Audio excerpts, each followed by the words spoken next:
Elena Santos pressed her cleaning cloth against the mahogany table, her knuckles white, her breath caught in her throat. Bradley Hayes' Harvard class ring clinked against his water glass as he laughed. "Translate this and my salary will be yours," Marcus Whitfield announced, waving the Mandarin document like a victory flag.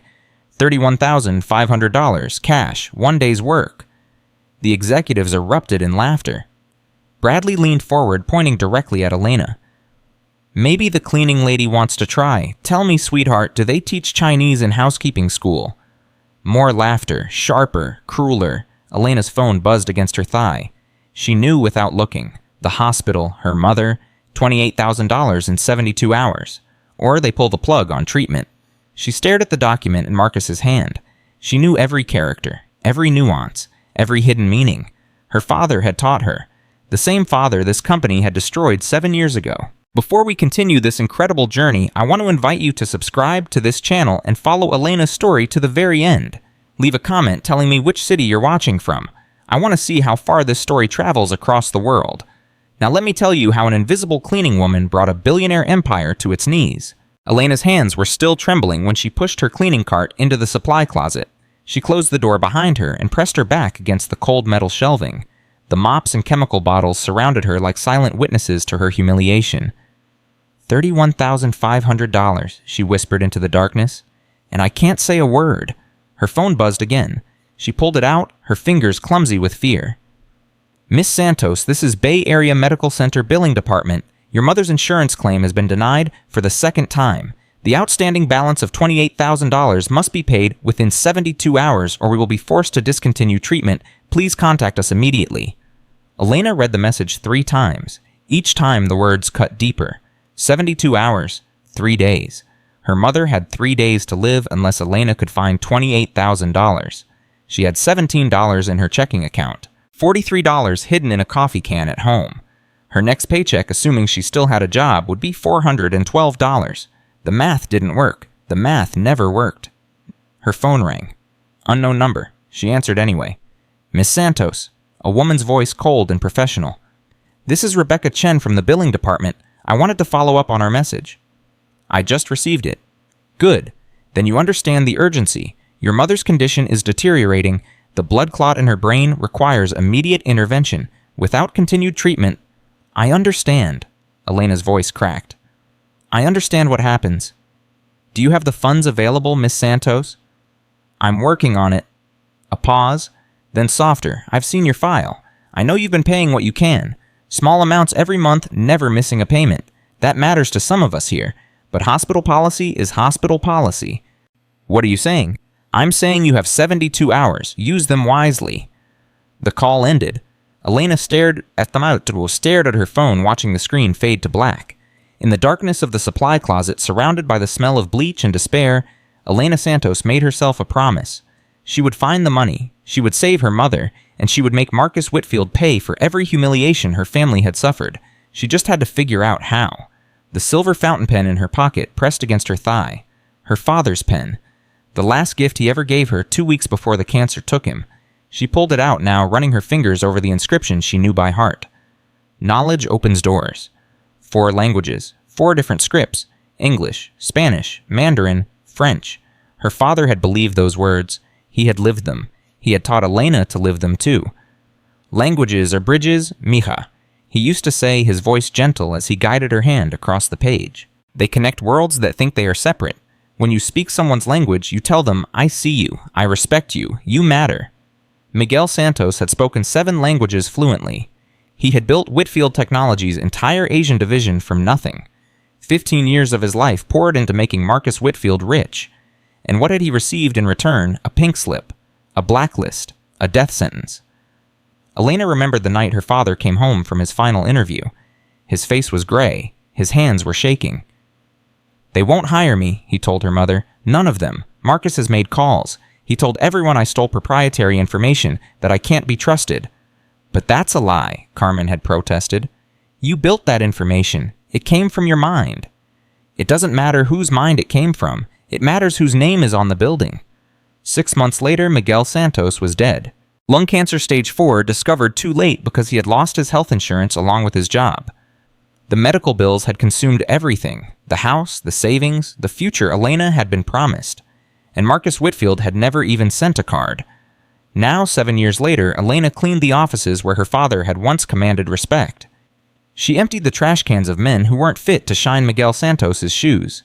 She wiped coffee rings from tables where billion-dollar deals were discussed in languages she understood better than the people making them. The irony was so bitter she could taste it. But irony didn't pay hospital bills.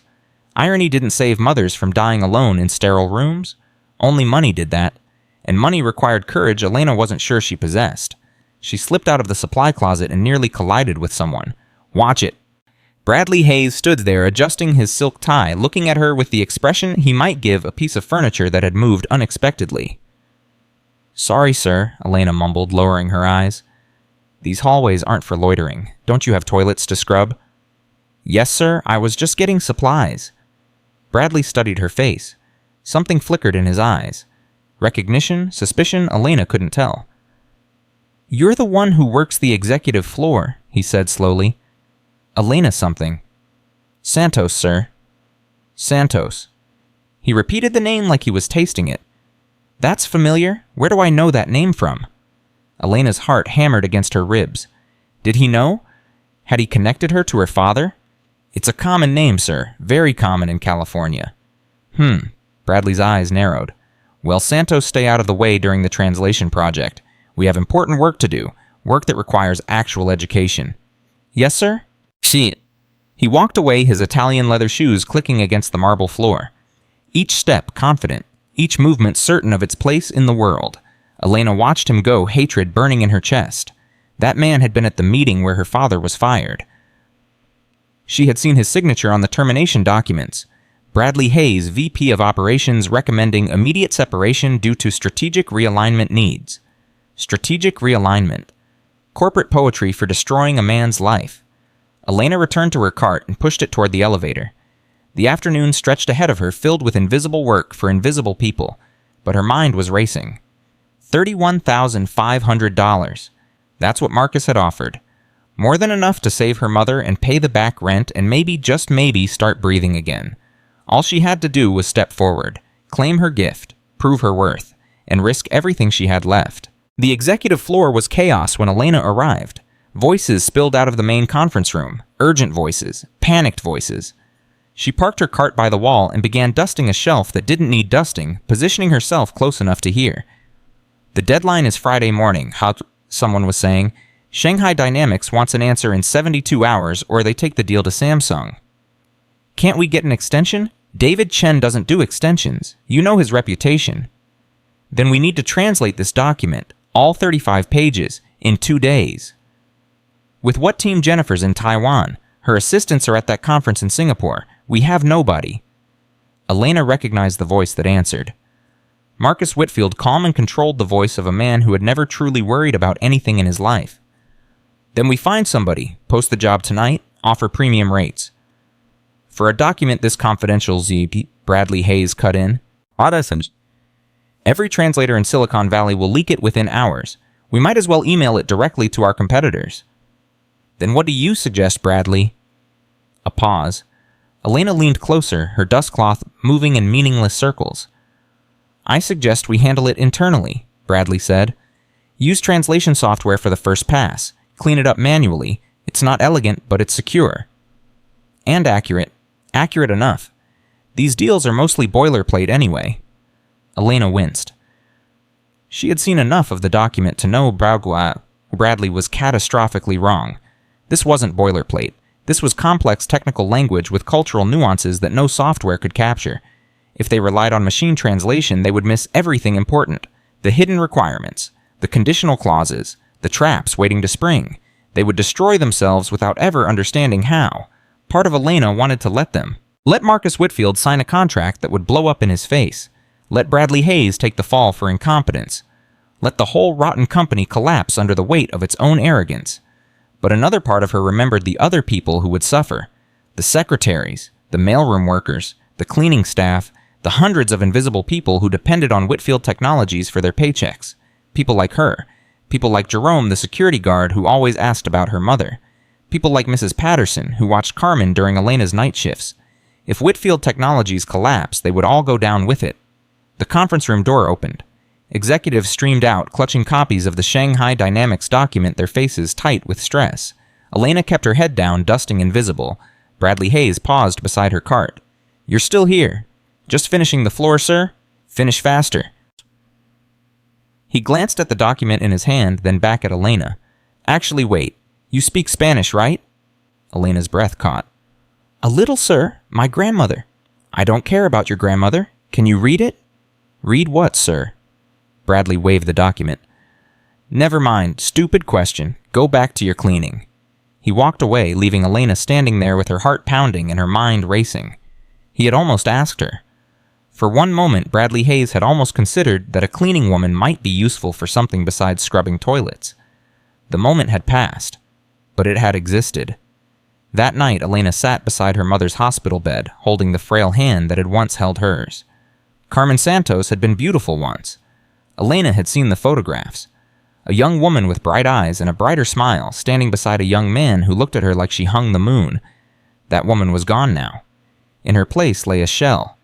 Thin, pale, broken by strokes and heartbreak and the relentless cruelty of a country that had promised her a dream and delivered a nightmare. "Mama," Elena whispered, "I need to tell you something." Carmen's eyes fluttered open. She couldn't speak anymore. The second stroke had stolen that, but her eyes could still listen. "There's a chance," Elena continued. "A chance to get the money. Enough for your surgery. Enough for everything." Carmen's fingers tightened slightly. "But it means revealing myself. Showing them what I can do, and if I do that," Elena's voice broke. "If I do that, Bradley Hayes will investigate. He already recognized our name. He'll find out about Papa. He'll find out about your visa." Carmen's eyes widened with fear. "I know, Mama. I know what they could do. Deportation. Sending you back to China. Away from me. Away from your doctors." Tears slipped down Carmen's weathered cheeks. "But if I don't do something, you'll die. The hospital said 72 hours. That's all we have." Elena pressed her forehead against her mother's hand. "What do I do, Mama? What would Papa want me to do?" For a long moment, Carmen was still. Then her fingers began to move against Elena's palm. Slowly, deliberately, drawing characters that Elena had learned before she could walk. Chow Bridge. Then another character. Gian Build. Build a bridge. Elena looked up at her mother. Carmen's eyes were fierce now, burning with something that illness could not extinguish. "Build a bridge," Elena translated. "Even when you're scared. Even when it seems impossible." Carmen nodded once. A tiny movement that cost her enormous effort. Elena kissed her mother's forehead. "Okay, Mama. Okay. I'll find a way." She left the hospital at midnight, her mind churning with half-formed plans. Direct confrontation was too risky. Bradley Hayes would destroy her if she walked into that conference room and announced she could translate Mandarin. He would dig into her past. He would find her father's blacklist. He would discover her mother's expired visa. But what if she didn't confront them directly? What if she proved her value first anonymously before anyone knew who she was? The idea took shape as Elena rode the night bus home. By the time she reached her apartment, she had a plan. Saturday morning, Elena used her keycard to enter Whitfield Technologies through the service entrance. Jerome was at his usual post, looking surprised to see her. "Elena, you're not on the weekend schedule." "Picked up an extra shift," she said. "Mama needs medicine." Jerome's face softened. He was a grandfather himself. He understood. "Go on through. Building's empty. Big shots don't work weekends." Elena thanked him and headed for the elevator. The executive floor was dark and silent. The conference room, when she reached it, showed the aftermath of Friday's panic. Whiteboards covered with failed translation attempts. Printouts scattered across the table. Coffee cups growing mold beside half-eaten sandwiches. Elena moved quickly, cleaning as cover her eyes, scanning the translation attempts. The mistakes were everywhere. They had translated exclusive manufacturing rights as friendly production opportunity. They had interpreted quality control protocols as general guidelines. They had completely missed the workforce reduction clause. Elena pulled out her father's silver pen and a small notepad. Her hand moved fast, writing corrections in English alongside the Chinese characters. She kept the corrections limited, specific enough to demonstrate expertise, vague enough to leave room for doubt. At the bottom, she signed it Night Owl. She placed the note on the conference table, weighted it with an empty coffee cup, and slipped away. Let them wonder, she thought. Let them need me before they know me. Sunday morning brought chaos. Elena arrived at 7 early for her shift, parking her cart by the executive elevator. Voices reached her before she could see the speakers. "Who the hell is Night Owl?" Bradley. Hayes' voice was sharp enough to draw blood. "Security has no record of unauthorized entry," someone answered. "Only cleaning staff were in the building." "Then one of the cleaners did this, some janitor with a dictionary." Elena crept closer, pretending to organize her supplies. "The corrections are accurate, though." That was Priya Sharma, the nervous analyst. "I cross-referenced everything. Whoever wrote this knows exactly what they're doing." A pause. Elena held her breath. "Let me see that."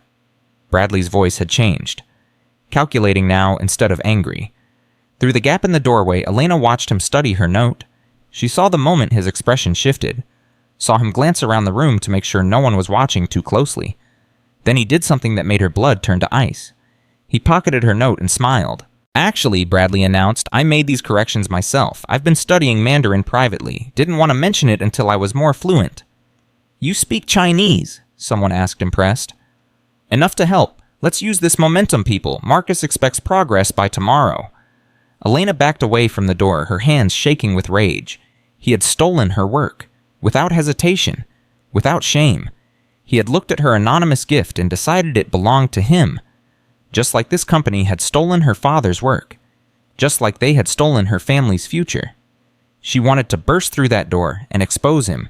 She wanted to scream the truth until everyone understood what kind of man Bradley Hayes really was. But she couldn't. Not yet. Not without proof. Not without a plan. She retreated to her cleaning cart, her mind racing. That night, Elena didn't go home. She found an empty office on a lower floor and spread her photographed pages of the Shanghai Dynamics document across the desk. If Bradley wanted to play games, she would play too, but she would play smarter. She worked through the night, translating page after page, documenting everything. Her father's silver pen moved across paper like it remembered the work Miguel Santos had done in this very building. By dawn, she had completed 45% of the document. She had also discovered something that stopped her heart. Page 23. A section about intellectual property rights, and there buried in dense legal language was a name she never expected to see. Miguel Santos. She read the passage 3 times, certain she was hallucinating. Building upon the foundational semiconductor research conducted by Monsieur Santos during his tenure at Whitfield Technologies, 2004-2017, Shanghai Dynamics proposes joint development of next-generation thermal management systems. Her father's work, the research that had been stolen from him, the innovations he had created before they threw him away like garbage. It was all there. Shanghai Dynamics wasn't just offering a partnership. They were offering to return what had been taken, to acknowledge Miguel Santos's contributions, to pay royalties to his estate. If translated correctly, this document could change everything. If translated incorrectly, or worse, if hidden deliberately, her father would be erased from history forever. Elena sat back, tears streaming down her face.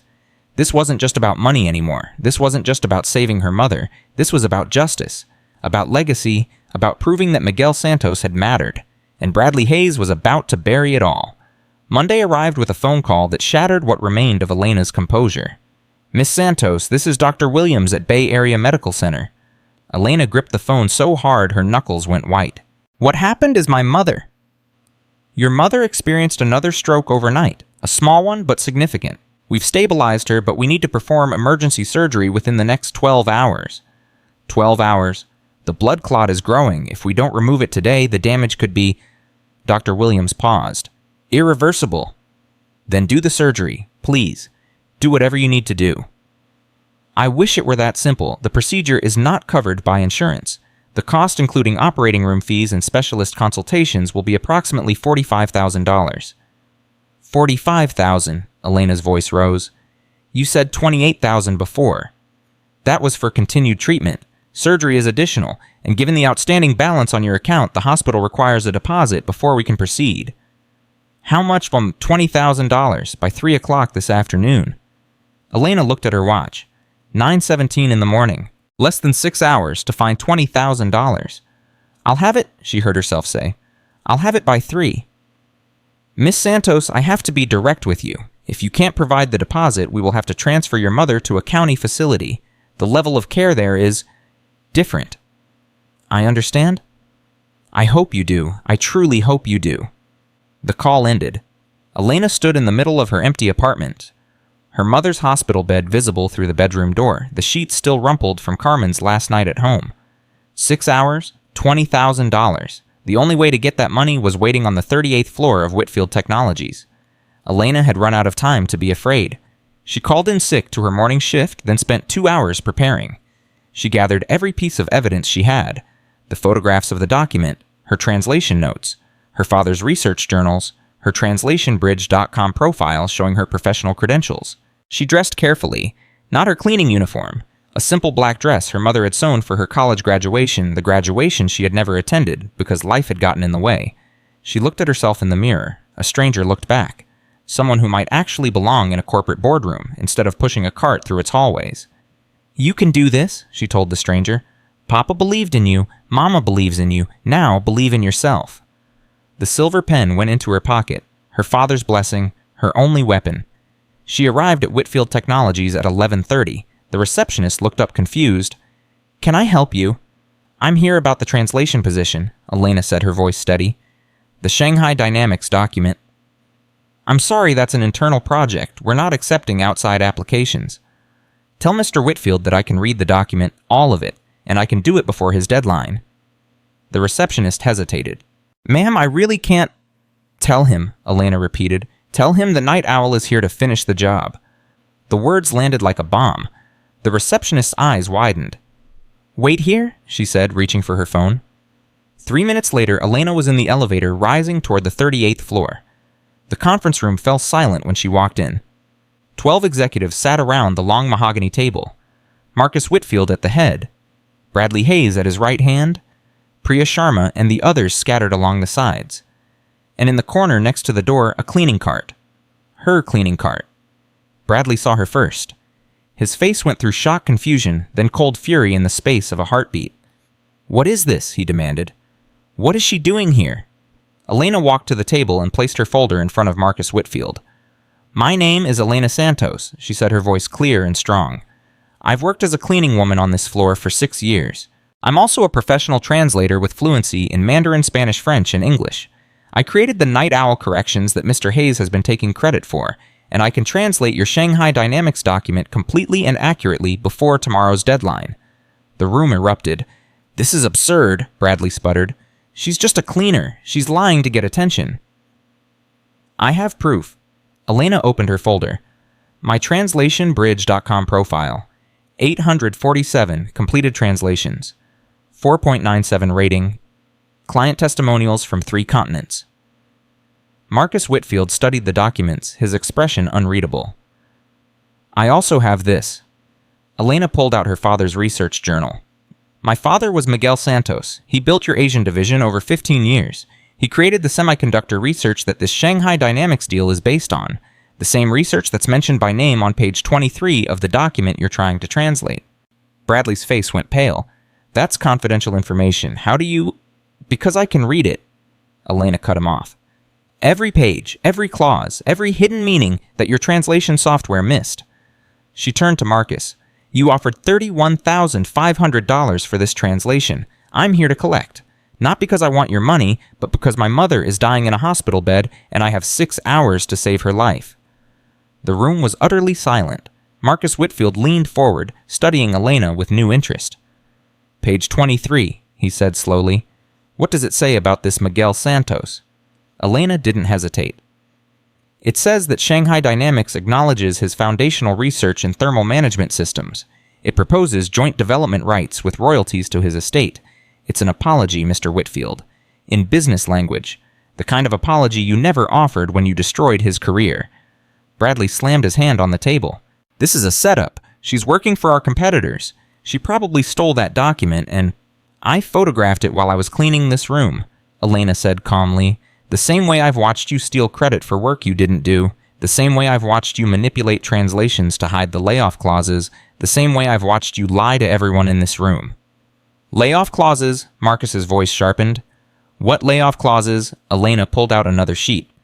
"Page 16, paragraph 4. The document requires Whitfield Technologies to eliminate 600 positions within 90 days of signing.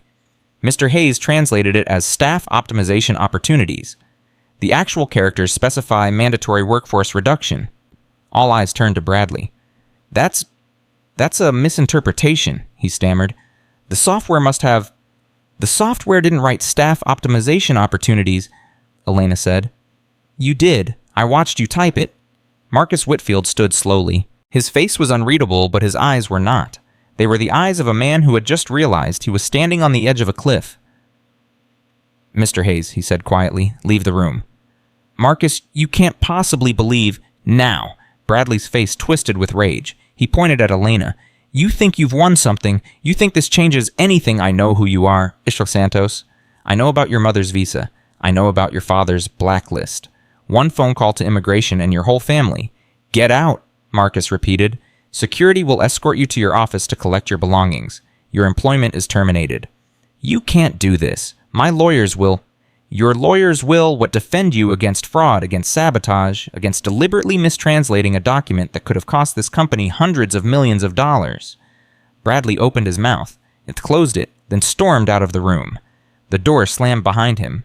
Elena stood alone before the remaining executives, her heart pounding so hard she could barely breathe. Marcus Whitfield looked at her for a long moment. $31,500, he said finally. That was my offer. Yes. And you need it by 3 o'clock today. My mother needs surgery. The hospital needs a deposit. Marcus nodded slowly. Then he did something Elena never expected. He pulled out his checkbook. Complete the translation by tomorrow morning, he said, writing quickly. Every page, every clause, every hidden meaning. He tore the check from the book and held it out to her. $50,000, he said. The extra is for your father. Consider it long overdue back pay.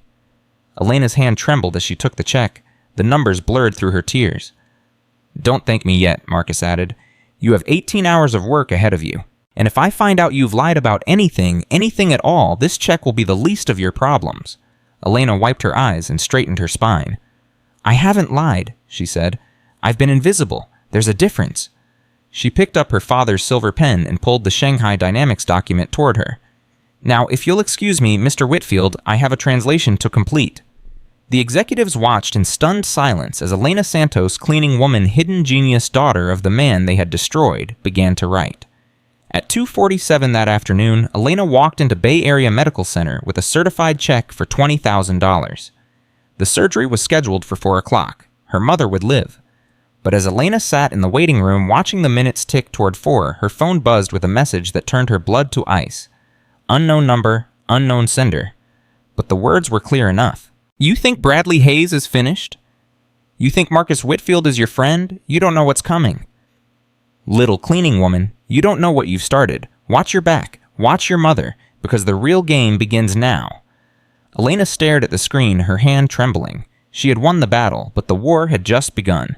The surgery lasted 4 hours and 17 minutes. Elena sat in the waiting room, her father's silver pen clutched in one hand, her phone clutched in the other. The threatening message glowed on the screen, each word burning itself into her memory. You don't know what you've started. She read it again and again and again. Who had sent it, Bradley Hayes, seemed the obvious answer. But Bradley had been escorted from the building by security. His access cards had been deactivated. His computer had been seized. Unless he had allies. Unless someone else in Whitfield Technologies wanted her destroyed. Elena looked at the clock. 6:23 p.m. She had less than 15 hours to translate the remaining 55% of the Shanghai Dynamics document. 15 hours to prove she was worth the $50,000 Marcus Whitfield had given her. 15 hours before the deadline that would determine her entire future, and her mother was still on an operating table with her skull cut open. Miss Santos! Elena jumped.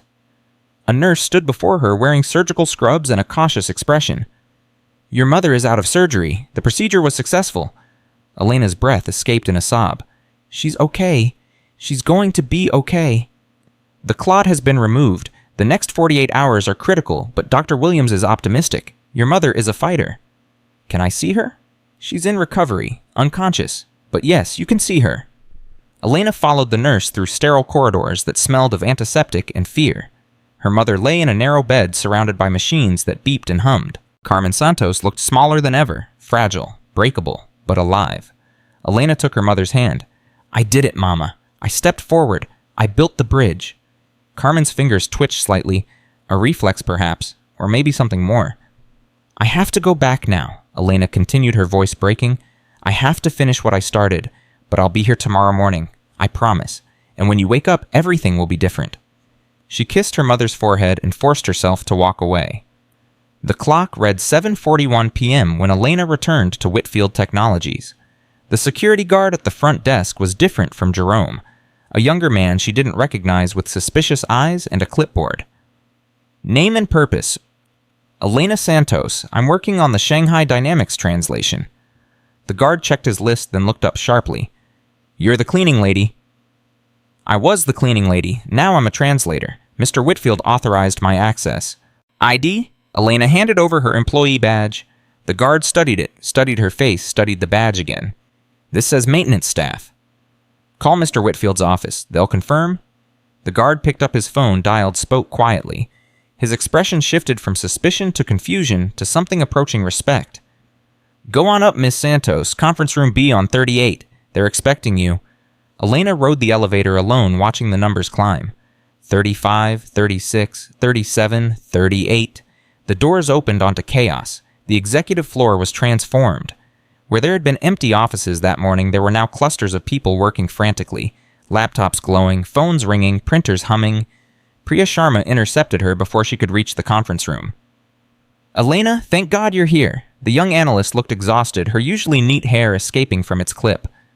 "Everything's falling apart." "What happened?" "Bradley. Before security could lock down his accounts, he deleted files, corrupted backups. We've lost half our research on the Shanghai deal." Elena's stomach dropped.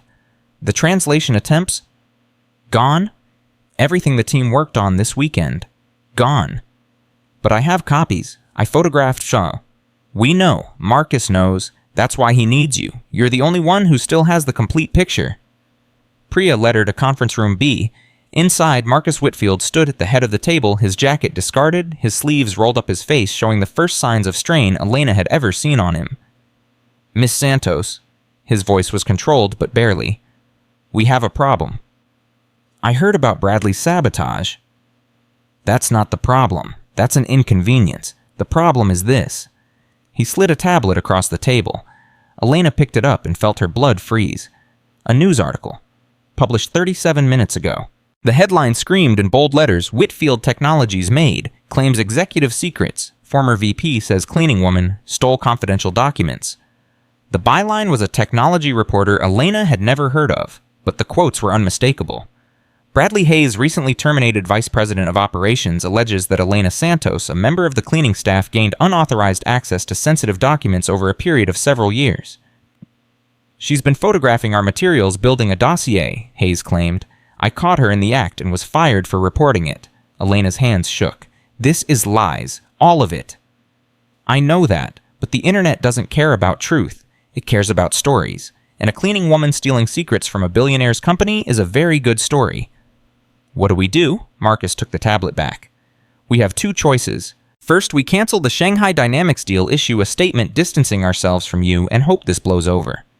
And the second choice, we succeed so spectacularly that nobody remembers the scandal. We close the biggest partnership in company history, announce you as our new Director of International Relations, and turn Bradley's accusations into a story about corporate jealousy and missed talent." Elena stared at him. "Director of International Relations?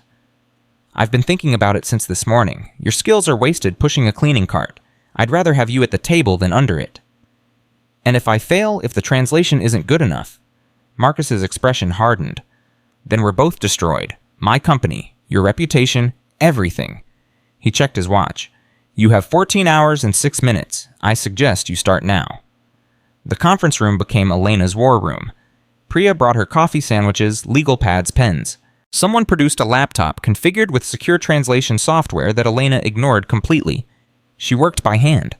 The silver pen her father had given her. The instincts he had trained into her bones. The language that had been her secret for so long. It felt strange to use it openly. Page by page, she rebuilt what Bradley had destroyed. The first hour passed in focused silence. Elena translated technical specifications for semiconductor manufacturing, cross-referencing terms with her father's old notebooks. The work was familiar, almost comfortable, like slipping into a native tongue after years of speaking a foreign language. At 9:30 p.m., Priya knocked on the door. "There's a call for you. Someone named Jerome." Elena's heart stuttered. Jerome, the security guard, her friend. She picked up the phone. "Jerome, what's wrong?" "Elena, I don't have much time." His voice was hushed, urgent. "Something's happening. Men came to the building about an hour ago, suits. Government types. They're asking questions about you." "What kind of questions?" "Immigration questions. They have files, Elena. Files about your mother." The room tilted. "Who sent them?" "Was it Bradley?" "I don't know, but they're going through personnel records, pulling everything they can find on Carmen Santos. I thought you should know." "Jerome, thank you. Just be careful. These people don't play games." The line went dead. Elena stared at the phone in her hand. Her mother was unconscious in a hospital bed, recovering from brain surgery. And somewhere in this building, government agents were building a case to deport her. "Elena?" Priya's voice cut through the fog. "What is it? What's wrong?" "Nothing." Elena forced the word out. "Nothing I can deal with right now." She returned to her translation, but her hands were shaking. The characters blurred before her eyes. Focus. She had to focus. Her mother's survival depended on this job.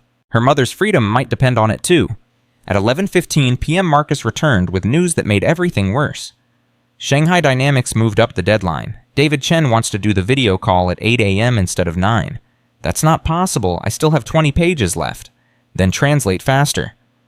"Mr. Whitfield, this isn't a cleaning job. I can't just scrub harder and finish sooner. These are complex technical documents with legal implications."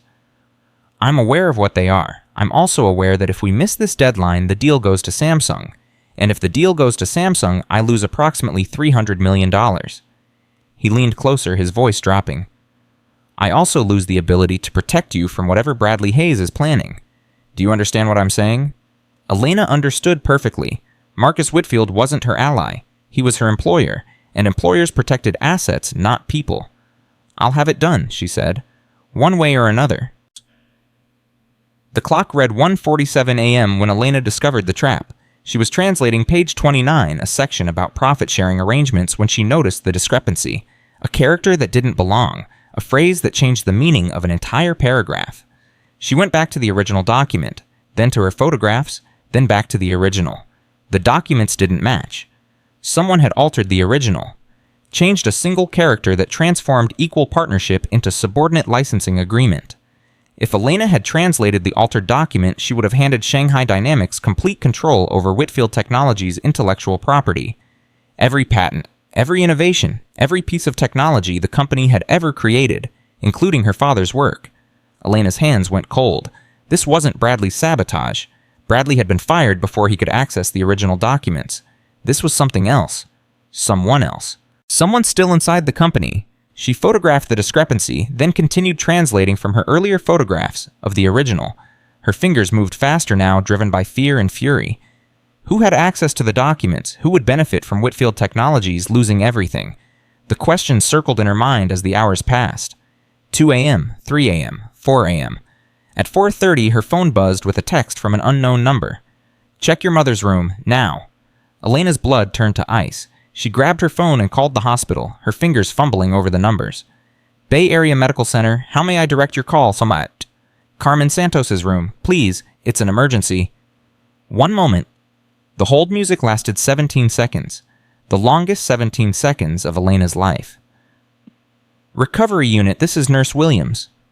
"My mother, Carmen Santos, is she okay? Is she—" "Miss Santos, your mother is fine. She's sleeping peacefully. Has anyone been to see her? Anyone unusual?" A pause. "There was a man about an hour ago. He said he was family. We didn't let him in because visiting hours were over." "What did he look like?" "Tall, blonde hair, expensive suit. He seemed upset when we turned him away." "Bradley. It had to be Bradley." "Don't let anyone near her room," Elena said, her voice shaking. "No one except medical staff. Do you understand? No one. Miss Santos, what's going on? Just keep her safe, please. I'll explain everything tomorrow." She hung up and stared at the text message again. "Check your mother's room, now." A warning, a threat. Or something in between, Elena didn't know. She only knew that the walls were closing in. At 5:15 a.m., she made a decision. She pulled out her phone and scrolled to a number she hadn't called in 3 years. A number she had sworn never to call again. A number that belonged to a man who had once offered to help her and whom she had refused out of pride. David Chen, CEO of Shanghai Dynamics, her father's oldest friend. The phone rang twice. Wei? A sleepy voice speaking Mandarin. Mr. Chen? This is Elena Santos, Miguel Santos's daughter. A long pause. Then sharply awake. Elena, I heard what happened today. The confrontation with Whitfield, the news articles, everything. You know about the news articles. My team monitors everything related to this deal. When your name appeared, I was surprised. Mr. Chen, I need to tell you something I've discovered. Go on. Someone has altered the original documents, changed key terms to make the agreement heavily favor Shanghai Dynamics. If I hadn't caught it, Whitfield Technologies would have signed away everything. Silence on the other end. Mr. Chen. I'm here, I'm thinking. Another pause. Elena, the alterations you describe, they're not random. They're specific, targeted. What do you mean? 3 weeks ago, I received an anonymous message. Someone offering to guarantee the deal would close in our favor, for a price. Elena's heart pounded. Did you accept?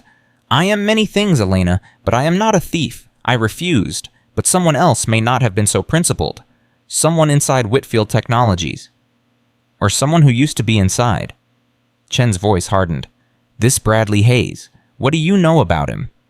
He was VP of Operations. He was fired yesterday after I exposed him taking credit for my work. Before that, his history, his connections.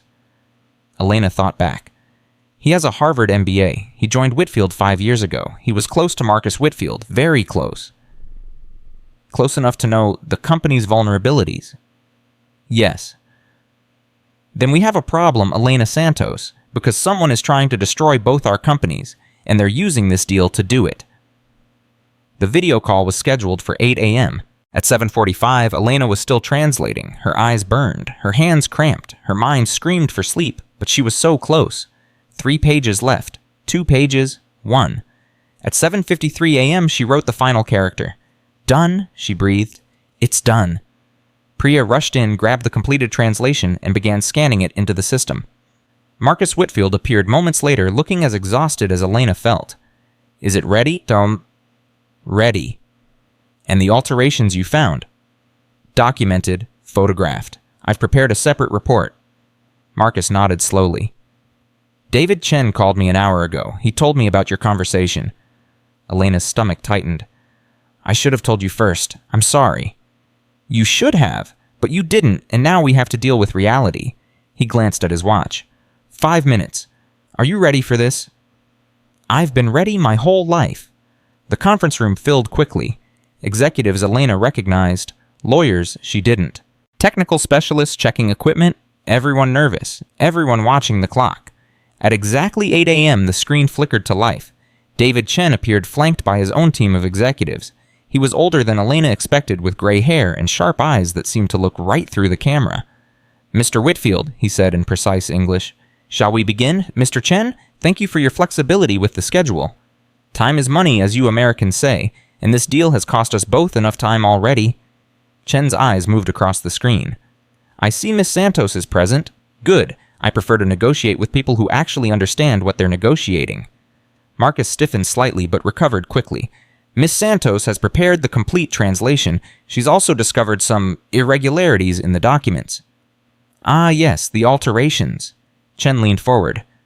Miss Santos, perhaps you could explain what you found. Elena stood, her heart hammering. Every eye in both conference rooms turned toward her. 3 days ago, she began, someone modified the original Shanghai Dynamics proposal. Specifically, a character on page 29 was changed from Ping to Fu, transforming equal partnership into subordinate licensing. She clicked to her first slide. The original character. The modified character, side by side. This single change would have given Shanghai Dynamics complete control over Whitfield Technologies' intellectual property portfolio, including patents developed by my father, Miguel Santos, which are specifically mentioned on page 23. Murmurs rippled through both rooms. I do not believe Shanghai Dynamics made this alteration, Elena continued. Based on my conversation with Mr. Chen, I believe a third party is attempting to sabotage this deal for their own purposes. And who might that third party be? One of Chen's lawyers asked. Elena took a breath. I believe it's Bradley Hayes, former VP of Operations at Whitfield Technologies. He had access to the documents, he had motive after being terminated, and he had connections. She clicked to her next slide. This morning I discovered that Bradley Hayes has been in contact with Samsung's acquisition team for the past 6 months. Emails obtained from his corporate account show ongoing negotiations for a consulting position contingent on the Shanghai Dynamics deal falling through. The room exploded. Marcus Whitfield shot to his feet. How did you access his emails? I didn't, but someone did. Elena pulled out her phone and read the text she had received at 6:15 that morning. Unknown sender, no return address, but the emails are genuine. I've verified the metadata. This is corporate espionage, one of the lawyers sputtered. This is survival, Elena replied. Mr. Hayes tried to destroy this deal. He tried to destroy my family, and he's still trying even now. She turned to face David Chen on the screen. Mr. Chen, my father trusted you. He called you his brother in everything but blood. I'm asking you now. Will you trust me? Will you move forward with this partnership despite everything that's happened? David Chen was silent for a long moment. Then he smiled. Your father used to say that languages are bridges, he said softly, that they connect worlds that think they are separate. Elena's eyes filled with tears. You remember? I remember everything about Miguel Santos. He was the finest man I ever knew. Chen straightened in his chair. Yes, Miss Santos, I will trust you, and I will trust Whitfield Technologies provided certain conditions are met. Name them, how? Marcus said. First, Elena Santos must oversee all cultural and linguistic aspects of this partnership, permanently. I will not negotiate through intermediaries who cannot understand what they're reading. Marcus glanced at Elena, then nodded. Agreed. Second, full acknowledgement of Miguel Santos's contributions in all joint patents and publications. His name will be restored to the work that was stolen from him. Elena's breath caught. Mr. Chen? It is long overdue, child. Your father deserved better than what he received. Third, Chen continued, Bradley Hayes must be prosecuted to the fullest extent of the law. Corporate sabotage, document falsification, attempted fraud. I want him in prison, Mr. Whitfield, nothing less. Marcus's jaw tightened. That may take time. Then take the time, but make it happen, or this partnership ends the moment Hayes walks free. The negotiations continued for another 2 hours. Terms were discussed. Clauses were debated. Lawyers argued over language that Elena translated in real time, catching 2 more attempts at manipulation that had been embedded in the fine print. At 10:30 a.m., the final agreement was signed. David Chen raised a glass of what appeared to be tea. To new partnerships and old friendships restored. Marcus raised his coffee cup. To successful ventures. Elena raised nothing. She was too tired to lift her arms. But she was smiling. At 11:15 a.m., Elena walked out of Whitfield Technologies' main entrance into the San Francisco sunshine. Her phone showed 17 missed calls, 43 text messages, and 1 voicemail from the hospital. She played the voicemail first. Miss Santos, this is Dr. Williams. Your mother woke up about an hour ago. She's asking for you. She's weak, but she's lucid, and she keeps saying one word over and over, bridge. Does that mean something to you? Elena laughed and cried at the same time. Yes, it meant everything. She was halfway to her car when she heard footsteps behind her. Elena Santos? She turned. A woman in a dark suit stood there, federal badge visible on her belt. Cold eyes, colder expression. I'm Agent Morrison, Immigration and Customs Enforcement. I need you to come with me. Elena's blood froze. My mother just had brain surgery. I need to see her. Your mother is the reason I'm here. We have questions about Carmen Santos's immigration status and about yours. My status, I'm a citizen. I was born in Oakland. Your mother isn't, and harboring an undocumented immigrant is a federal crime. Agent Morrison stepped closer. We can do this the easy way or the hard way, Miss Santos. Your choice. Behind Agent Morrison, Elena saw a black SUV idling at the curb. Tinted windows, government plates. In the front seat, barely visible through the dark glass, sat Bradley Hayes. He was smiling. Elena stared at Bradley Hayes through the tinted glass. His smile was the smile of a man who had already won, a man who had planned this moment for days, maybe weeks, while pretending to be defeated. Miss Santos, Agent Morrison's voice cut through the fog of Elena's shock. I won't ask again. I have rights, Elena heard herself say. I'm an American citizen. You can't just... You have the right to cooperate. You have the right to make this easy. What you don't have is the right to waste my time. Elena's phone buzzed in her pocket. She ignored it. My mother just had brain surgery 12 hours ago. She's alone in a hospital bed. Whatever questions you have, they can wait. Immigration fraud doesn't wait, Miss Santos. Neither does harboring an illegal alien. My mother isn't illegal. She had a sponsored visa through my father's employment. When he died, the visa expired. That was 7 years ago. Agent Morrison pulled out a folder. Carmen Santos has been living in this country illegally for 7 years, and you've been helping her hide. Elena's blood ran cold. I didn't hide anything. I've been trying to fix her status. The paperwork is complicated. The lawyers are expensive. Save it for the interview. Morrison gestured toward the SUV. Let's go. No. The word came out harder than Elena intended. Morrison's eyes narrowed. Excuse me. I said no, I'm not going anywhere with you. Not until I speak to a lawyer. Not until I see your warrant. And definitely not while Bradley Hayes is sitting in your car. Morrison's expression flickered. Just for a moment, but Elena caught it. I don't know what you're talking about. The man in your front seat, blonde hair, expensive suit, the same man who was fired from Whitfield Technologies yesterday for fraud and sabotage, the same man who tried to visit my mother's hospital room at 4 in the morning. You're telling me that's a coincidence? Morrison said nothing. You're not here because of immigration, Elena continued, her voice rising. You're here because Bradley Hayes made a phone call. He has connections, money, power, and he's using all of it to destroy me. Miss Santos, how much did he pay you? Morrison's face went red. That's a serious accusation. Then deny it. Look me in the eyes and tell me Bradley Hayes had nothing to do with this. Silence. Elena pulled out her phone.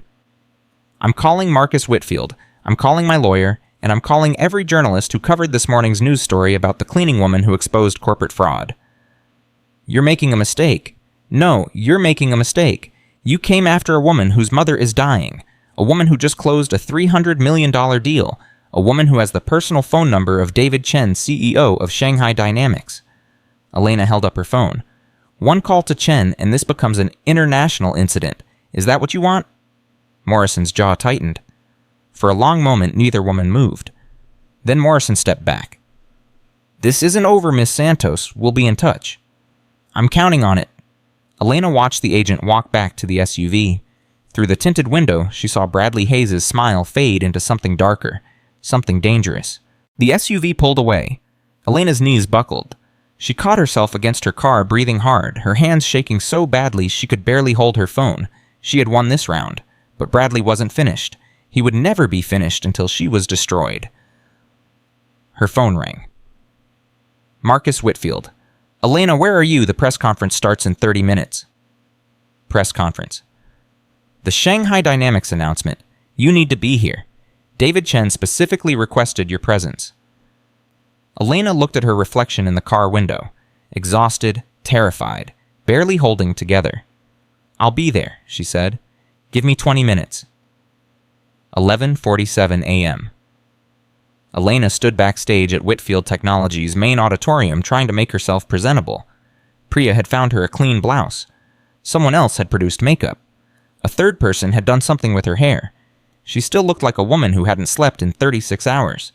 Because she was. You ready? Priya asked. No. Good, neither am I. Let's do this anyway. The auditorium was packed. Journalists, investors, employees.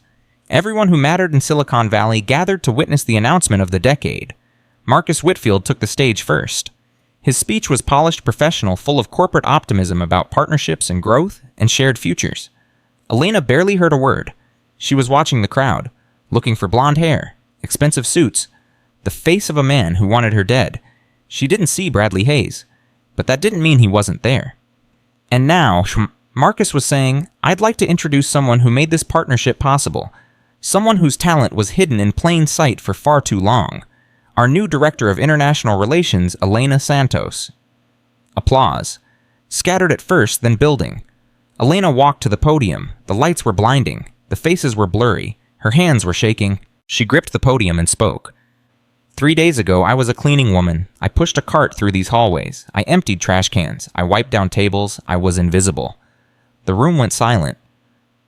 My father, Miguel Santos, built Whitfield Technologies' Asian division. He gave 15 years of his life to this company, and when he was no longer useful, he was thrown away like garbage.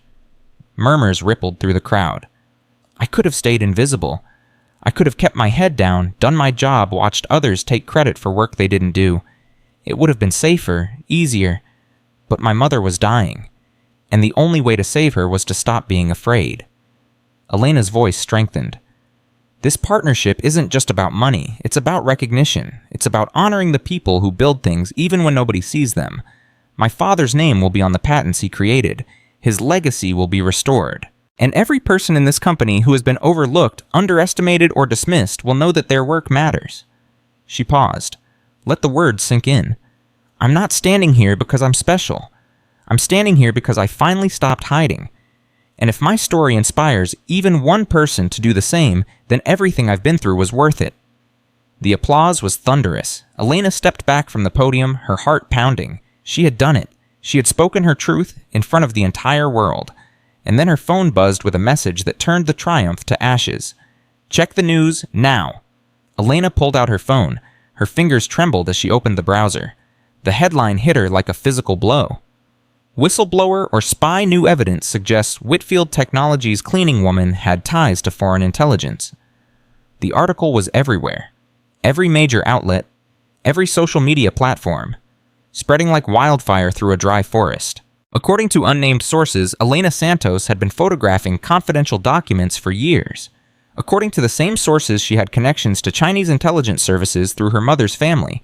According to the same sources, the Shanghai Dynamics deal was actually a cover for corporate espionage on a massive scale. All lies. Every word. But lies spread faster than truth. And by the time Elena finished reading, the applause in the auditorium had already started to fade. 12:32 p.m., emergency meeting, Marcus Whitfield's private office. Who leaked this? Elena demanded. Who gave them these lies? Anonymous sources. Marcus's voice was tight. But we both know who's behind it. Bradley Hayes. He has friends in the media, old fraternity brothers, business school contacts. He's been cultivating relationships for years. So what do we do? Marcus was silent for a moment. When he spoke, his voice was careful. The board is concerned. Concerned about what the story is false. I can prove it's false. Can you? Marcus met her eyes. Can you prove that you never photographed documents without authorization? Elena's stomach dropped. I photographed them to protect myself, to preserve evidence of Bradley's sabotage. I know that, but the board doesn't see it that way. They see an employee who violated security protocols, an employee who may have exposed us to legal liability. So they want me gone. They want to evaluate the situation, which means you're suspended effective immediately pending an internal investigation. Elena felt the floor shift beneath her feet. You're suspending me after everything I did, after I saved this deal. I'm protecting you. If you're still employed when the investigation clears you, it's vindication. If you're fired now, it looks like guilt. And if the investigation doesn't clear me... Marcus didn't answer. He didn't have to. Elena walked out of his office in a daze. The hallways that had felt like triumph an hour ago now felt like prison corridors. People stared, whispered, moved out of her way like she carried a disease. She had won the battle. But Bradley Hayes was winning the war. 1:15 p.m., Bay Area Medical Center. Elena's mother was awake. Fragile and pale, but awake. Her eyes brightened when Elena walked in. Mija. The word came out slurred but recognizable. You came. I'll always come, Mama. Elena took her mother's hand. How do you feel? Tired, confused. Carmen's fingers tightened weakly. Nurse said, men came, asked questions. About me. Elena's heart clenched. I know, Mama. I'm handling it. Are we in trouble? No, we're going to be fine, I promise. The lie tasted bitter on her tongue, but some truths were too heavy for a woman who had just survived brain surgery. I saw you, Carmen whispered. On the television, in the waiting room, you were speaking. The press conference, you saw that you were so strong, so brave. Tears leaked from Carmen's eyes. Like your father. Elena couldn't hold back her own tears anymore.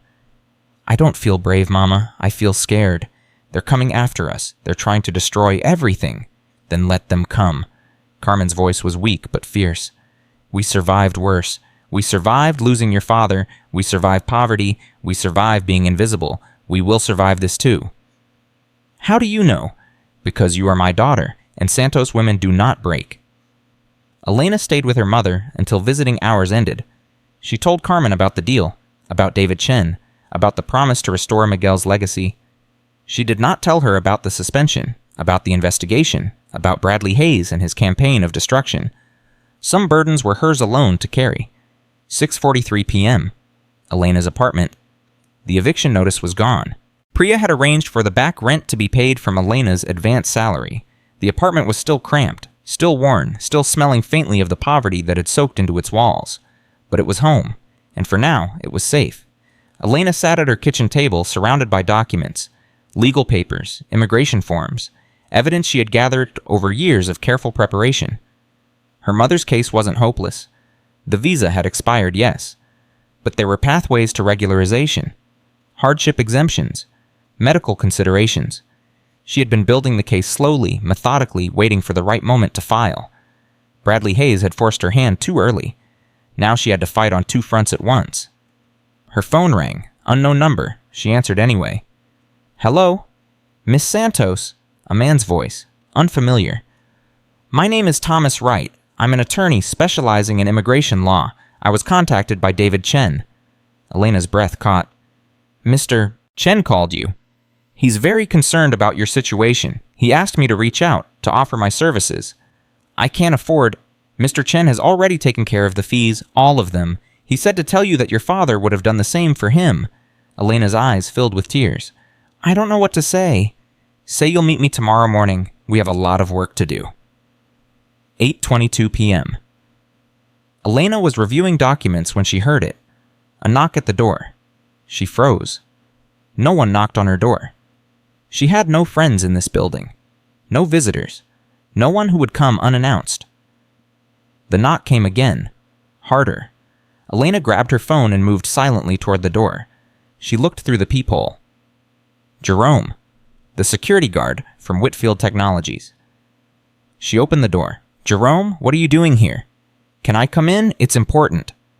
His face was wrong. Pale, sweating, eyes darting up and down the hallway like he expected to be followed. Elena stepped aside. "What's going on?" Jerome walked past her, didn't sit, kept moving like a man who couldn't be still. "They came to my house," he said. "The same men who came to the building. Government types, asking questions. About me. About everything. You, your mother, Bradley Hayes, the Shanghai deal." Jerome finally stopped moving. "Elena, they showed me things. Documents, photographs. They said you were working with Chinese intelligence. They said if I didn't cooperate, they'd find irregularities in my background too." Elena's blood ran cold. "Jerome, none of that is true." "I know it's not true. I've known you for 6 years. I know what kind of person you are." His voice cracked. "But they're powerful, Elena. They have resources. They have connections. And they're not going to stop until they destroy you." "Who is they, Bradley Hayes?" "Bradley is just the front man. There's someone else. Someone bigger." Jerome pulled out a crumpled piece of paper. "I found this in Hayes' old office after they took him away before they sealed the room. I shouldn't have taken it, but I had a feeling." Elena took the paper. It was a printed email. The sender's address was redacted, but the message was clear. "Project Santos is proceeding as planned. Target will be neutralized within 72 hours. Payment transferred to offshore account as agreed. Ensure no traces lead back to primary stakeholder." Project Santos. They had given their plan to destroy her a name. "Who is the primary stakeholder?" Elena asked. "I don't know, but whoever it is, they're inside Whitfield Technologies, high up, someone who wanted the Shanghai deal to fail." Elena's mind raced. Who would benefit from destroying the partnership? Who had the power to coordinate something like this? And then it hit her. "The board?" she whispered. "Someone on the board." "What?" "Marcus said the board was concerned. He said they wanted me suspended. What if that's not about protecting the company? What if someone on the board has been working with Bradley all along?" Jerome's face went pale. "Elena, if that's true, then I'm not just fighting Bradley Hayes. I'm fighting someone with billions of dollars and nothing to lose." 9:47 p.m. Elena made a phone call she had been dreading. "Mr. Chen, I'm sorry to call so late." "Elena, I was hoping you would call. I've been watching the news." "Then you know what they're saying about me." "I know what they're saying. I also know it's lies. The question is, what do we do about it?" Elena took a breath. "I think there's a traitor on the Whitfield board. Someone who's been working with Bradley Hayes to sabotage the deal. Someone who paid for the attacks against me." A long pause. That's a serious accusation? I have evidence, partial evidence, an email that mentions a primary stakeholder who wanted me neutralized. Do you have a name? Not yet, but I'm close.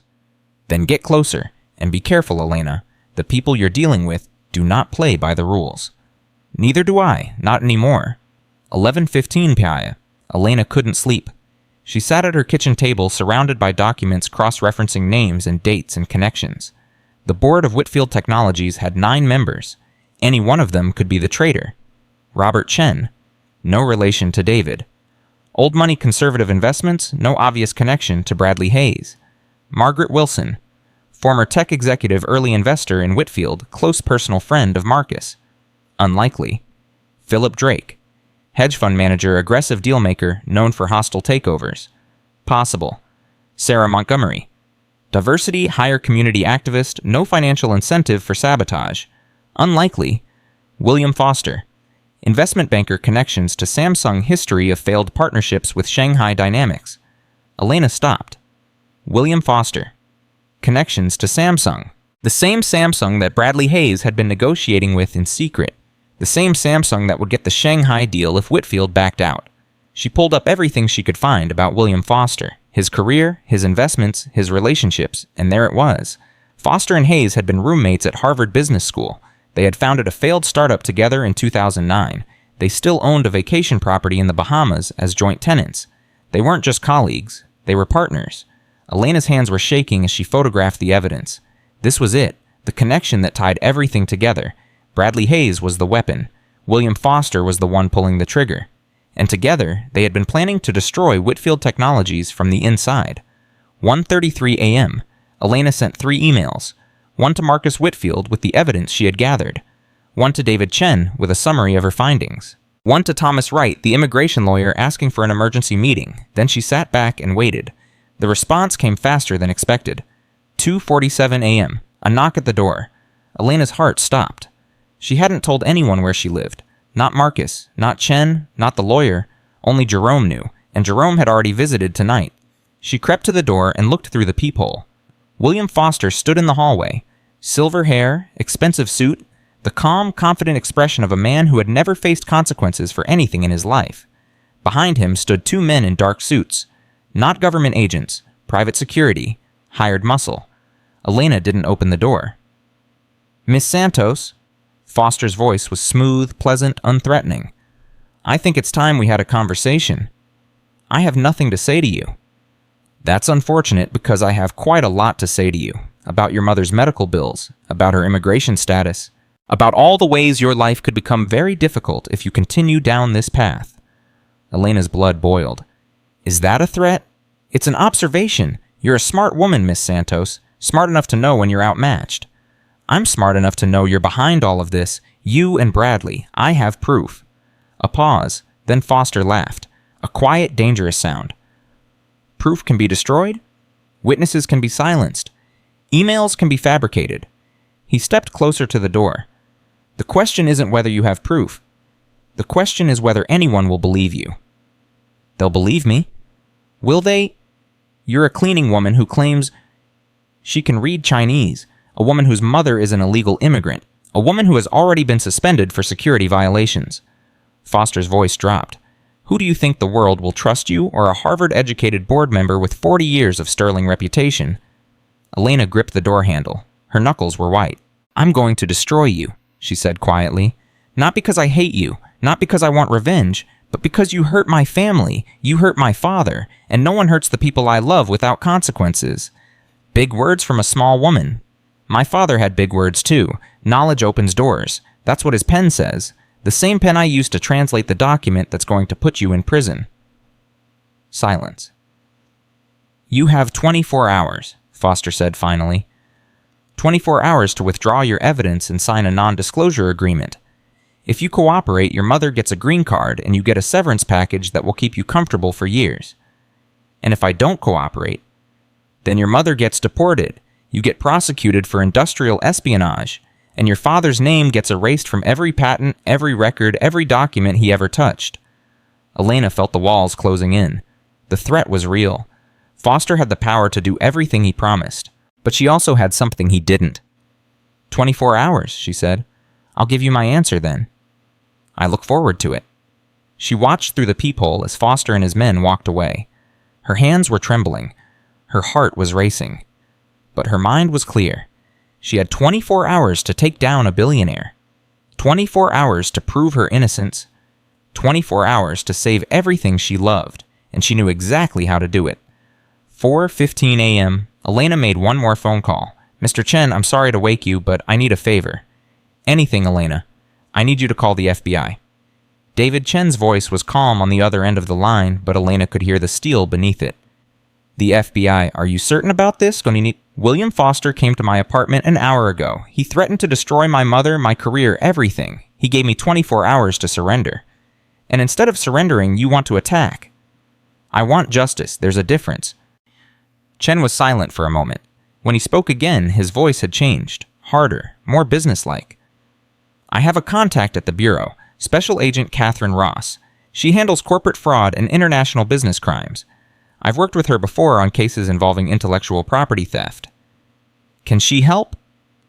"She can if you have evidence, real evidence, not suspicions, not theories. Documents that prove Foster and Hayes conspired to sabotage the Shanghai deal."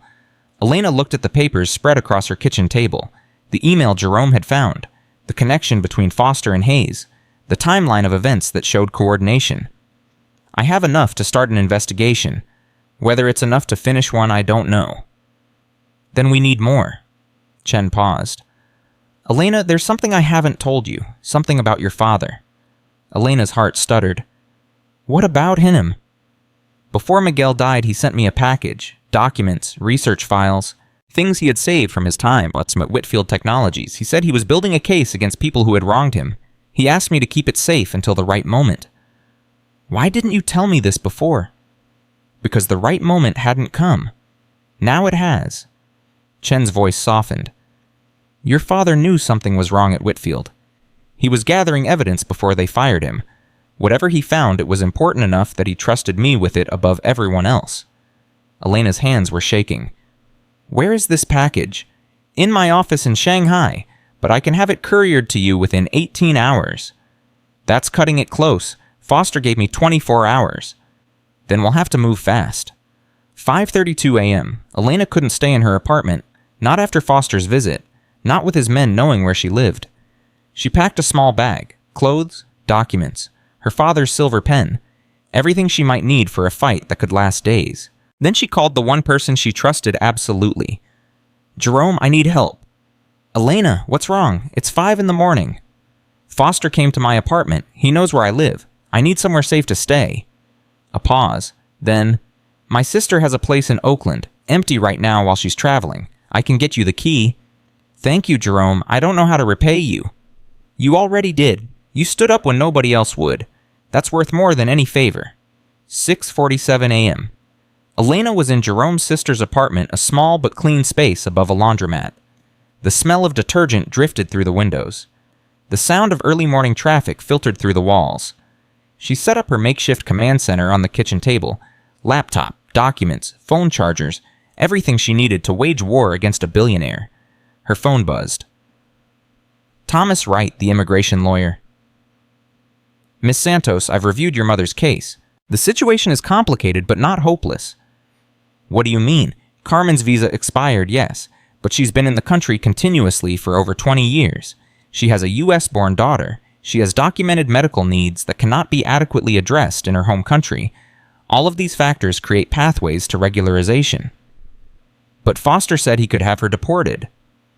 "Foster can make noise, he can file complaints, he can make your life difficult, but actually deporting your mother would require a formal hearing, and any competent immigration judge would see the humanitarian factors." Wright's voice hardened.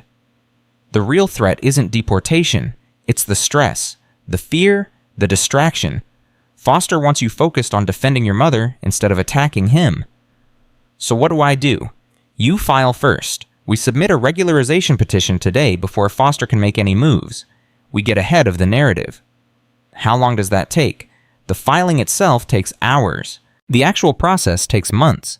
But once we're in the system, Foster's leverage disappears. He can't threaten to deport someone who has an active case pending." Elena felt something loosen in her chest. Not hope exactly, but the first hint that survival might be possible. Do it. File everything, whatever it costs. Mr. Chen has already covered the fees, all of them. Elena's eyes burned.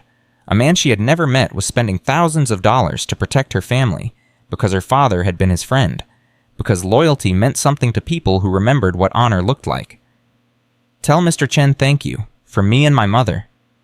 Tell him yourself. You're going to be talking to him a lot before this is over. 8:15 a.m. Elena's phone rang. Unknown number. She almost didn't answer. Miss Santos, a woman's voice, professional, authoritative. This is Special Agent Catherine Ross with the FBI. David Chen gave me your number. Elena's pulse quickened. Thank you for calling Agent Ross. I've reviewed the materials Chen forwarded, the email, the connection between Foster and Hayes, the timeline. Ross paused. It's interesting, but it's not enough. What do you mean, Muse? I mean, I can't open a formal investigation based on a single email and some circumstantial connections. I need more. Financial records, communications, witnesses who can testify to direct knowledge of the conspiracy. I'm working on getting more. David Chen has documents that my father left behind, evidence he gathered before his death. When will you have them? 18 hours, maybe less if Chen can expedite. Then call me when you have them. In the meantime, I'll do some preliminary digging, see what I can find about Foster's financial relationships with Samsung. Agent Ross, why are you helping me? A pause, then more quietly, because I've been watching William Foster for 3 years. He's slippery, smart, always covers his tracks. But everyone makes mistakes. Eventually. And if you're right about what he's done, this might be the mistake that finally takes him down. 9:43 a.m. Elena knew she couldn't just wait. 18 hours was too long. Foster was out there planning his next move, marshaling his resources. She needed to go on offense. Her first call was to Priya Sharma. Elena? Oh my God, I've been trying to reach you. Everyone's talking about what happened. The news stories, the suspension. I know. Listen, Priya, I need information. Internal information. Elena, I could lose my job. I know, and I wouldn't ask if it wasn't important. Elena took a breath. William Foster, he's on the board. What do people say about him? Priya was silent for a moment. He's controversial. Some people think he's a genius investor. Others think he's a shark who only cares about short-term profits. Has he ever pushed for deals to fail? What do you mean? Has he ever argued against partnerships, tried to tank acquisitions? Anything that might benefit competitors. Another pause. Longer this time. There was something. About 2 years ago, Whitfield was negotiating with a German tech firm. Huge deal, would have expanded our European market significantly. What happened? Foster killed it. Convinced the board that the terms were unfavorable. The deal went to a competitor instead. Priya's voice dropped. A competitor that Foster had significant stock holdings in. Elena's heart raced. Is there documentation of this? Board meeting minutes, internal emails? But Elena, that stuff is locked down. Executive level access only. Can you get it? Priya hesitated. Maybe, if I'm careful, but if anyone finds out, I'll protect you. Whatever happens, your name stays out of this. I promise. Okay, give me a few hours. 10:58 a.m. Elena's phone buzzed with a text from an unknown number. Check your email. A friend? She opened her laptop and found a message in her inbox. No sender name, no signature, just a single attachment. She clicked it open and felt her blood freeze. It was a photograph. Her mother, in her hospital bed, taken from inside the room. Below the image, a single line of text. 24 hours becomes 12. The clock is ticking. Elena's hands shook so badly she could barely hold the phone. She called the hospital immediately. Bay Area Medical Center, how may I direct your call? Carmen Santos's room, now, please. One moment. The hold music lasted forever. Elena paced the small apartment, her mind racing with terrible possibilities. Recovery unit, this is Nurse Williams. My mother, is she okay? Has anyone been in her room? Miss Santos, your mother is fine, she's resting comfortably. Has anyone visited her? Anyone at all? Just the regular staff, and... Williams hesitated. There was a photographer about an hour ago. He said he was from the hospital's PR department taking pictures for a newsletter. Elena's stomach dropped. Did you verify his credentials? No, he had a badge. He seemed legitimate. Call security, right now. Tell them no one gets into my mother's room without my explicit authorization. No one. Not photographers, not PR people, not anyone who isn't on her medical team. Miss Santos, what's going on? Someone is threatening my family. Please, keep her safe. Elena hung up and stared at the photograph on her laptop screen. Foster wasn't just playing games anymore. He was escalating. 12 hours. She had 12 hours to bring him down. Or lose everything. 11:32 a.m. Elena made a decision that terrified her. She called Marcus Whitfield. Elena, where are you? The board is meeting in an hour to discuss your situation. I know, that's why I'm calling. She took a breath. I need to address the board directly, in person. That's not possible, you're suspended. Make it possible. I have evidence that William Foster has been conspiring with Bradley Hayes to sabotage the Shanghai deal. Evidence that implicates him in corporate fraud, insider trading, and witness intimidation. Silence on the other end. That's a serious accusation, Marcus said finally. I'm aware, but it's true, and if you don't let me present my evidence to the board, I'll present it to the FBI instead, and then to the media. Elena's voice hardened. I don't want to destroy Whitfield Technologies, Marcus, but I will if that's what it takes to destroy the people who hurt my family. A long pause. Elena could hear Marcus breathing, thinking, calculating. The board meeting starts at 1 o'clock, he said finally. Be here at 12:45, and Elena, this better be as good as you say it is. It will be. 12:17 p.m. Elena arrived at Whitfield Technologies through the service entrance. Jerome was waiting for her.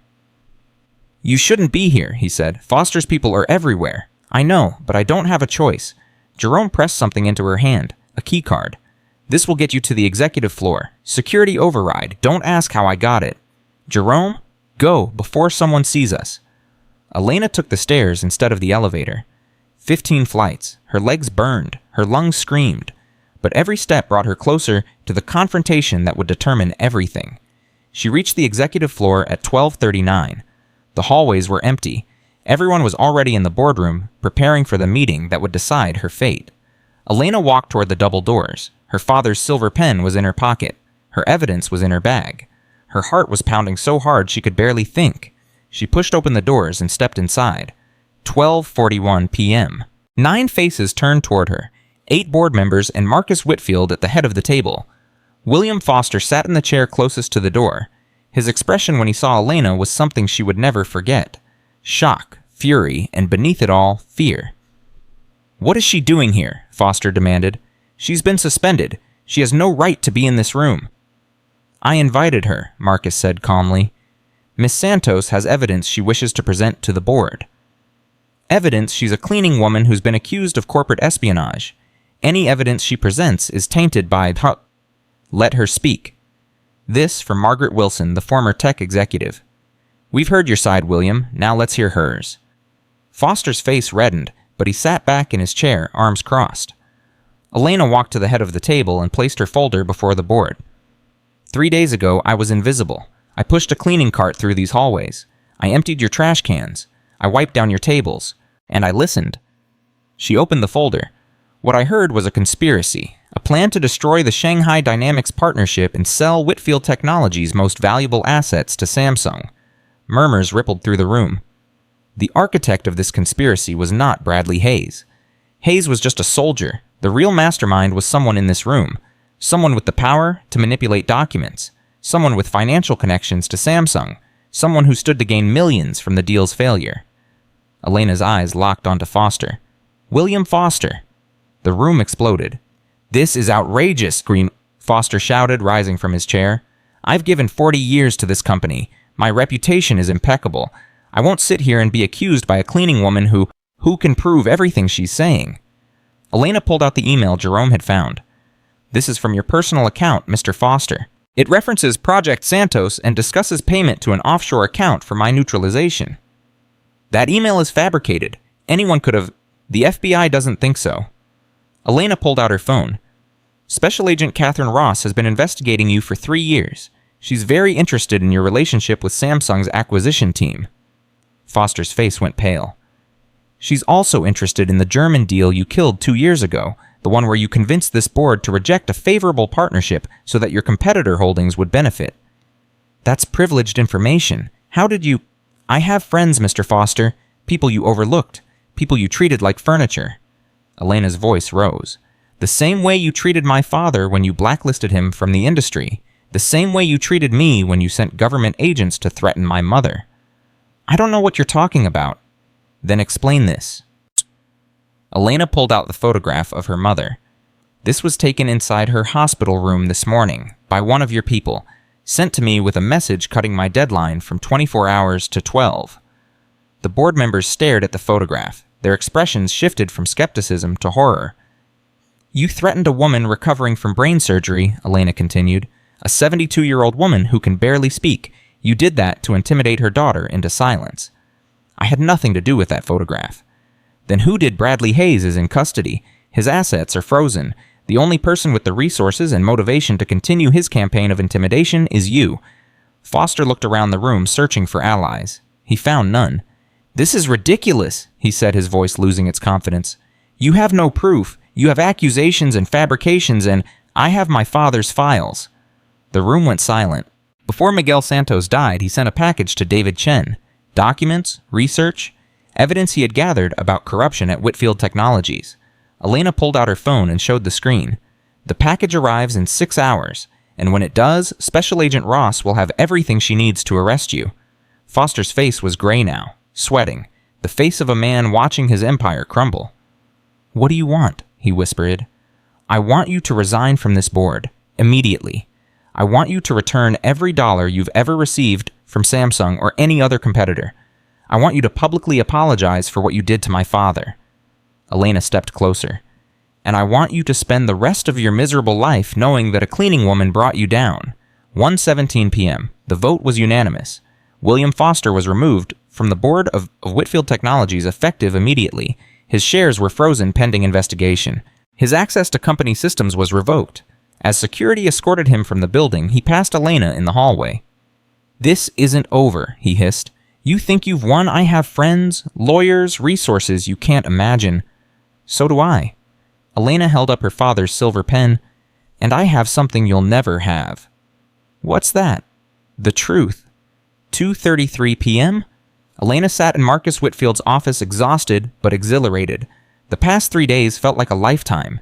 She had gone from invisible to unstoppable in 72 hours. The board has reconsidered your suspension, Marcus said. It's been lifted effective immediately. Thank you. Don't thank me. Thank yourself. What you did in that room? He shook his head. I've seen hostile takeovers, boardroom coups, corporate warfare at the highest levels. I've never seen anything like what you just did. I was fighting for my family.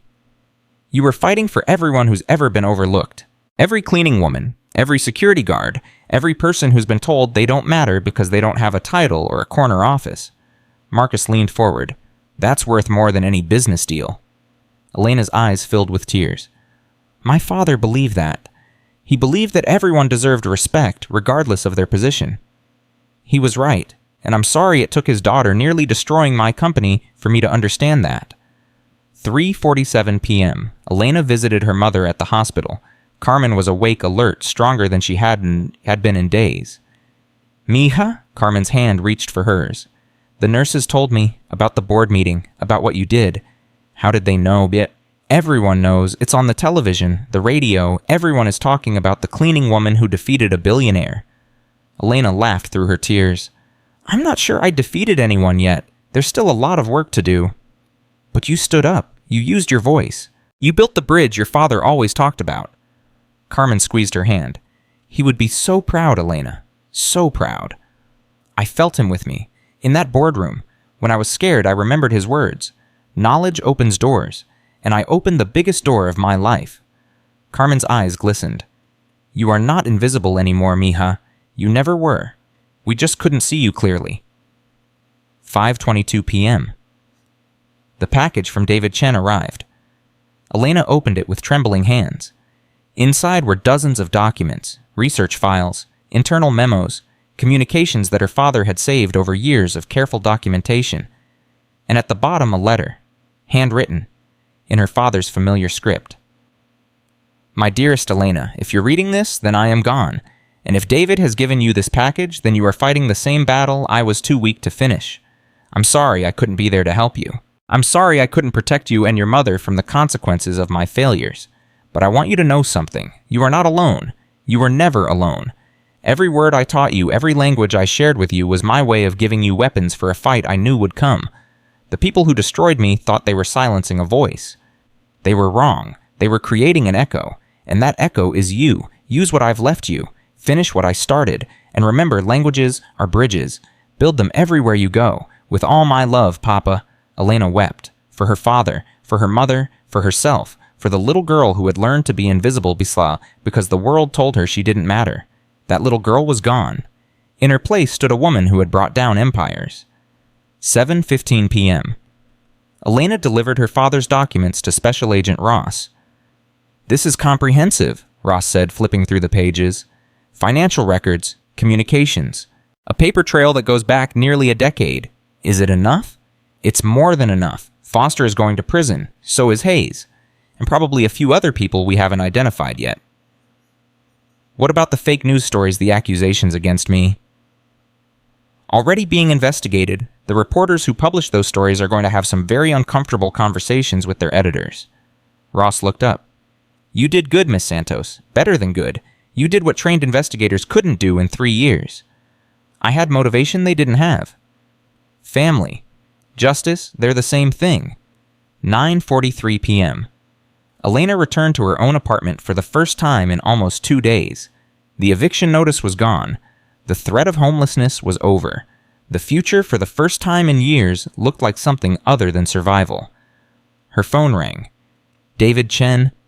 Elena, I heard about the board meeting, about Foster, about everything. Thank you for the package, for the documents, for everything you did. I did nothing. Your father did the work. You finished it. Chen paused. There's something else I want to discuss with you. A proposition. What kind of proposition? Shanghai Dynamics needs a director of international partnerships, someone who can bridge the gap between Chinese and American business cultures, someone who understands both worlds, someone who has proven they can handle pressure. Elena's breath caught. You're offering me a job. I'm offering you a partnership. You would split your time between San Francisco and Shanghai. You would have resources, staff, a salary that reflects your actual value. What about Whitfield Technologies? I just accepted a position there. Marcus and I have discussed it. We both want you. The question is, what do you want? Elena looked around her small apartment. The kitchen table where she had plotted strategy. The window where she had watched the sun rise after sleepless nights. The walls that had witnessed her transformation from invisible to unstoppable. I want to build bridges, she said, between companies, between countries, between the people who have power and the people who deserve it. Then you'll have everything you need to do exactly that. 11:17 p.m. Elena sat at her kitchen table one last time. Her father's silver pen was in her hand. The inscription gleamed in the lamplight. Knowledge opens doors. She had opened doors her father never could. She had walked through fire and emerged stronger. She had proven that invisibility was not weakness, just delayed strength. Her phone buzzed with a text from Jerome. Saw the news, proud of you. Your father would be proud too. Elena smiled through her tears. Then another text, from an unknown number. This isn't over, Miss Santos. Foster was one head of the Hydra. Cut one off, 2 more grow back. Watch your back. Watch your mother. The real game is just beginning. Elena stared at the message. Her heart should have been pounding with fear. Her hands should have been shaking. Instead, she felt something else entirely. Anticipation. She typed her response with steady fingers. I'll be ready. Then she put down her phone, picked up her father's pen, and began to write. 6 months later. Elena Santos stood at the window of her corner office on the 38th floor of Whitfield Technologies.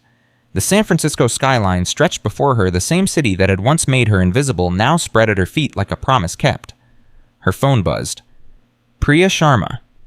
Elena, the Shanghai delegation just landed. David Chen is asking for you personally.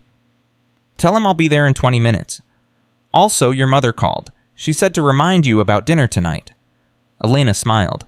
Tell her I haven't forgotten. She turned from the window and caught her reflection in the glass. 6 months ago, she had worn a cleaning uniform and pushed a cart through these hallways. Now she wore a tailored suit that cost more than her old monthly salary. Her father's silver pen was clipped to her jacket pocket, visible to everyone who looked. Some things had changed. Some things never would. The elevator doors opened onto the executive lobby. Employees nodded as she passed. Some smiled. A few whispered to each other, but not with contempt anymore. With respect, with curiosity, with something that looked almost like admiration. Elena Santos, the cleaning woman who brought down a billionaire, the daughter who restored her father's legacy, the bridge between worlds that had thought themselves separate. The story had spread far beyond San Francisco.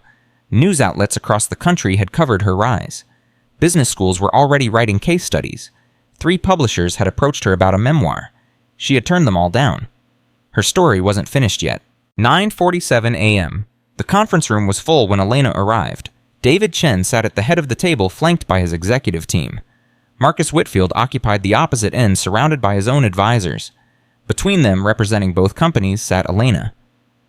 "Miss Santos," Chen's face broke into a warm smile. "It's good to see you in person again." "The pleasure is mine, Mr. Chen. How was your flight?" "Long, but worthwhile." Chen's eyes crinkled. "Your father always said the best deals require sacrifice.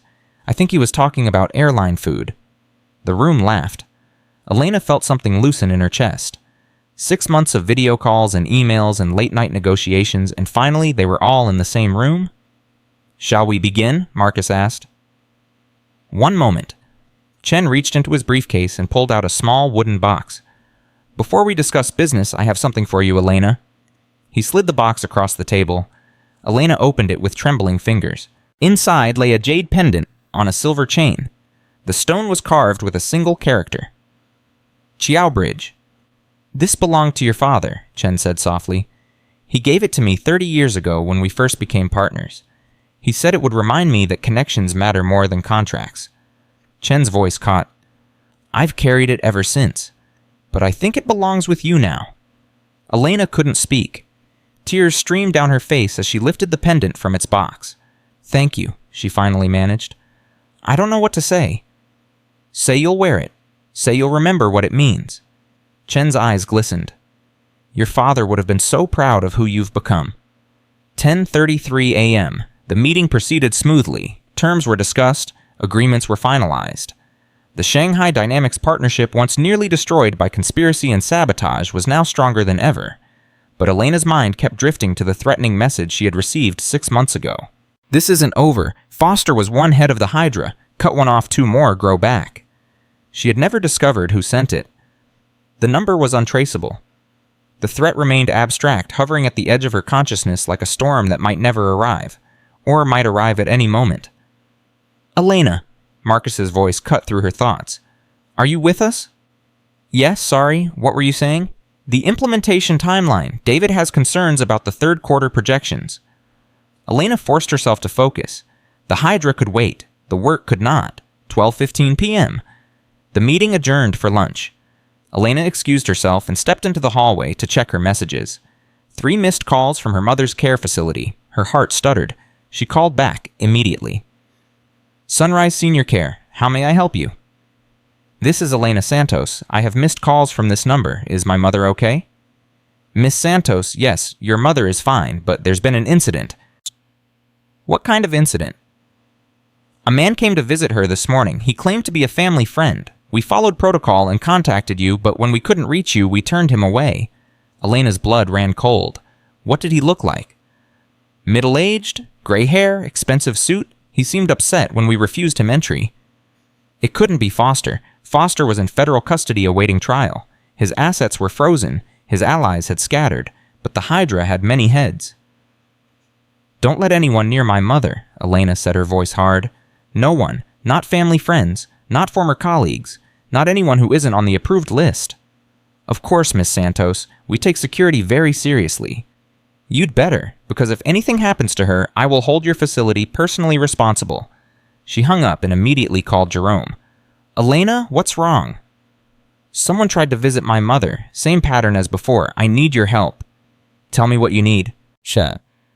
"I need you to find out who's behind this. Foster's in custody. Hayes is cooperating with prosecutors. Someone else is pulling strings." "I'll start digging, but Elena, be careful. Whoever this is, they're patient. They've been waiting 6 months." Patient people are the most dangerous kind. 1:47 p.m. Elena returned to the conference room for the afternoon session. Her mind was racing, but she forced herself to focus. The partnership documents required her full attention. Halfway through the session, her phone buzzed with a text from Jerome. "Found something. Call me when you can. Urgent." Elena's stomach tightened. She excused herself again and stepped into the hallway. "Jerome, what did you find?" "The man who visited your mother. I pulled the security footage from the care facility. Elena, I know who it is." "Who?" A pause. Then, "Robert Chen." Elena's world tilted. "That's not possible. Robert Chen is on the Whitfield board. He has no connection to Foster or Hayes." "He does now. I found financial records, offshore accounts. Robert Chen has been receiving payments from Samsung for the past 18 months. He was Foster's backup plan, the second head of the Hydra." Elena's legs went weak. She leaned against the wall for tire support. Robert Chen, the board member she had dismissed as unlikely. Old money, conservative investments, no obvious connection to the conspiracy. No obvious connection, but the connections were there hidden beneath layers of misdirection. "Jerome, I need proof, documents, something I can take to Agent Ross." "I'm working on it, but Elena, there's more." "More? Robert Chen isn't just Foster's ally. He's his brother-in-law. Foster married Chen's sister 30 years ago. They kept it quiet, separate names, separate lives, but they've been partners all along." Elena closed her eyes. The Hydra wasn't just an organization, it was a family. "How long until you have the documents?" "Wait, 2 hours, maybe less." "Send them to me the moment you have them." "Elena, what are you going to do?" "I'm going to finish this, once and for all." 2:33 p.m. Elena returned to the conference room. Her face was calm, but her heart was pounding. Robert Chen sat at the far end of the table, taking notes on his tablet. His expression was mild, attentive, unremarkable. The face of a man who had nothing to hide. But Elena knew better now. She watched him throughout the afternoon session, watched how his eyes flickered toward her when he thought she wasn't looking, watched how his pen moved in small nervous circles when certain topics arose. He knew she was onto him. She was certain of it. The question was, what would he do about it? 4:15 p.m. The session ended. Handshakes were exchanged. Plans were made for the next day's meetings. As the room emptied, Robert Chen approached Elena. "Miss Santos." "A word?" Elena's muscles tensed. "Of course, Mr. Chen." They moved to a quiet corner of the room. Chen's expression was friendly, but his eyes were cold. "I wanted to congratulate you," he said. "Your rise has been remarkable. From cleaning woman to director in 6 months. That's quite an achievement." "Thank you." "Your father would be proud." Chen paused. "He and I worked together, you know, before the restructuring." "I'm aware." "He was a good man, talented, dedicated." Chen's voice dropped. "It was unfortunate what happened to him." "Unfortunate," Elena kept her voice steady. "That's one word for it. These things happen in business. People get caught in the wrong place at the wrong time. Loyalties shift. Alliances crumble." Chen leaned closer. "The smart ones learn to adapt. The foolish ones keep fighting battles they can't win." "Is that a warning, Mr. Chen?" "It's advice, from someone who's been in this game much longer than you." His smile didn't reach his eyes. "You've made powerful enemies, Miss Santos. Some of them aren't as defeated as you might think." "Thank you for your concern." "I'm concerned about many things. The stability of this company, the success of the Shanghai partnership, the safety of everyone involved." Chen straightened his tie. "Including your mother. I understand she's recovering well." Elena's blood turned to ice. "Stay away from my mother." "I haven't been anywhere near your mother. I'm simply expressing concern." Chen stepped back. "Good evening, Miss Santos. I look forward to tomorrow's meetings." He walked away, leaving Elena standing alone in the empty conference room. 5:42 p.m. Elena was in her office when Jerome's email arrived.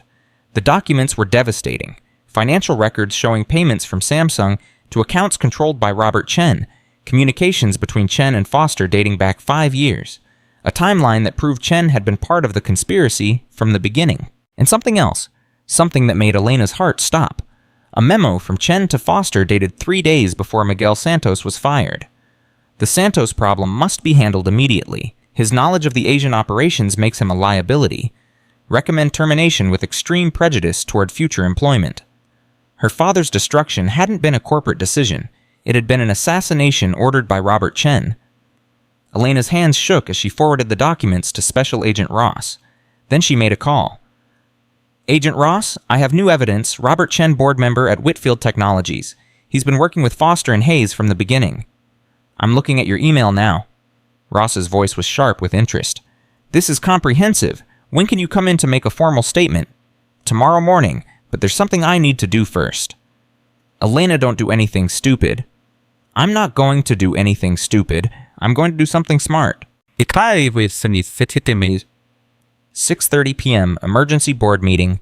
Elena had called it herself with using the authority Marcus had granted her after Foster's removal. The remaining board members filed in confused and annoyed at being summoned on such short notice. Robert Chen was among them, his expression carefully neutral. Marcus Whitfield arrived last. Elena, what's this about Wilmo? Thank you all for coming. Elena stood at the head of the table, her father's jade pendant visible at her throat.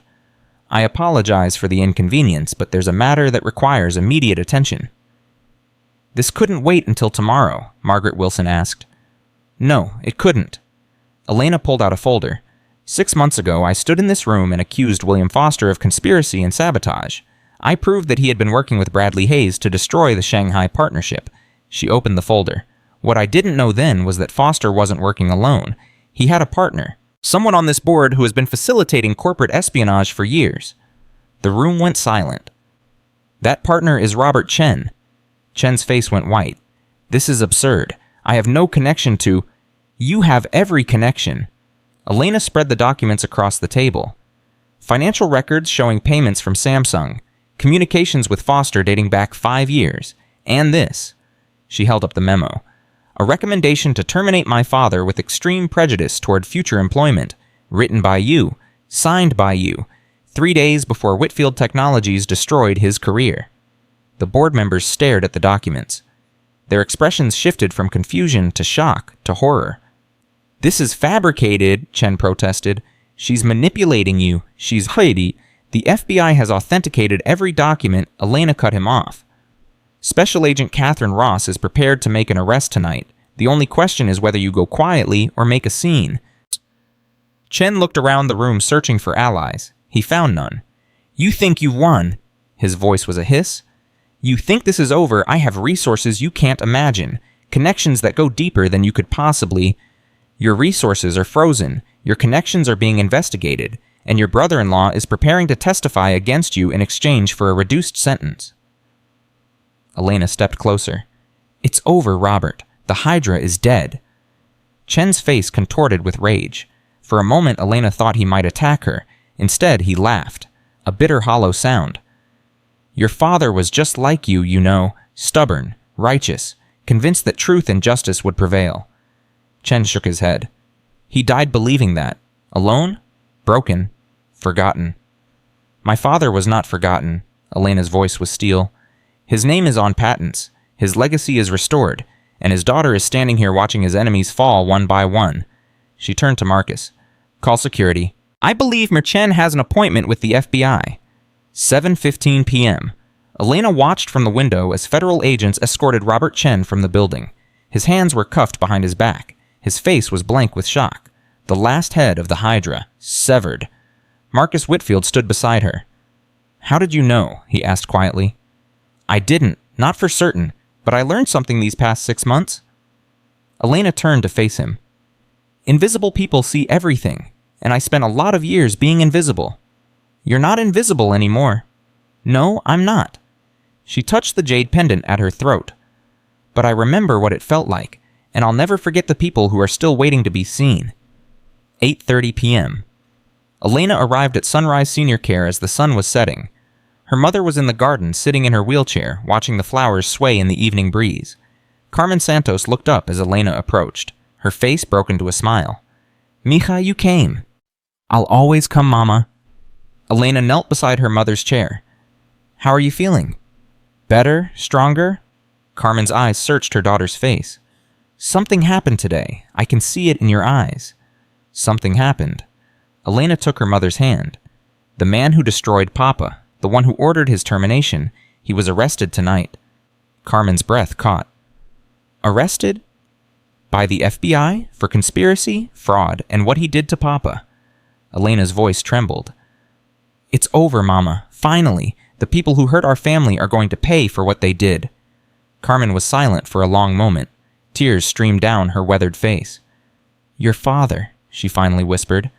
He knew. He always knew there was something deeper, something more. He was gathering evidence, building a case. I know, Mama. David Chen gave me his files. He never got to finish. Carmen's fingers tightened around Elena's hand. But you did. You finished what he started. We finished it together. You, me, Papa. Elena touched the jade pendant. This family doesn't give up, no matter how hard they try to break us. Carmen smiled through her tears. Your father would be so proud. He's here, Mama. I feel him. Every time I speak, every time I fight, every time I build a bridge. Elena pressed her forehead against her mother's hand. He's been with me all along. 9:47 p.m. Elena drove home through the San Francisco night. The city lights sparkled around her 1,000 small flames in the darkness. Her phone rang. David Chen. Elena, I heard about Robert Chen, the arrest, everything. Word travels fast. In our world it does. A pause. How are you feeling? Tired? Relieved? Sad? Elena sighed. I thought it would feel better, finally getting justice, finally seeing them pay. And it doesn't. It does, but it doesn't bring Papa back. It doesn't give my mother back the years she lost. It doesn't undo any of the damage. No, it doesn't. Chen's voice was gentle, but it prevents future damage. It protects the next Miguel Santos, the next Elena Santos, the next family that might be targeted by powerful men who think they're above consequences. I know, that's why I keep fighting. And that's why you'll always win. Chen paused. Your father used to say that languages are bridges, but I think he was wrong about one thing. What's that? It's not just languages, but languages that build bridges. It's people. People who refuse to be invisible. People who speak even when no one wants to listen. People who stand up even when the whole world tells them to sit down. Chen's voice strengthened. You are that bridge, Elena. You are the connection between the world as it is and the world as it should be. Elena wiped her eyes. Thank you, Mr. Chen, for everything you've done. Thank me by building more bridges. The world needs them. 10:30 p.m. Home. Elena sat at her kitchen table, the same table where she had plotted strategy during the darkest days of her fight. The same table where her father had taught her languages. The same table where she had learned that knowledge opens doors. She pulled out her laptop and began to write.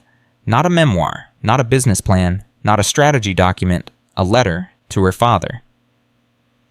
Dear Papa, it's over. The people who hurt you are facing justice. Your name is restored. Your legacy lives on. I wish you could be here to see it. I wish I could hear your voice one more time telling me that languages are bridges, that words connect worlds. But I hear you anyway, in every translation I make, in every meeting I lead, in every moment when I choose to speak instead of staying silent. You taught me that knowledge opens doors. But you also taught me something more important, that courage opens hearts.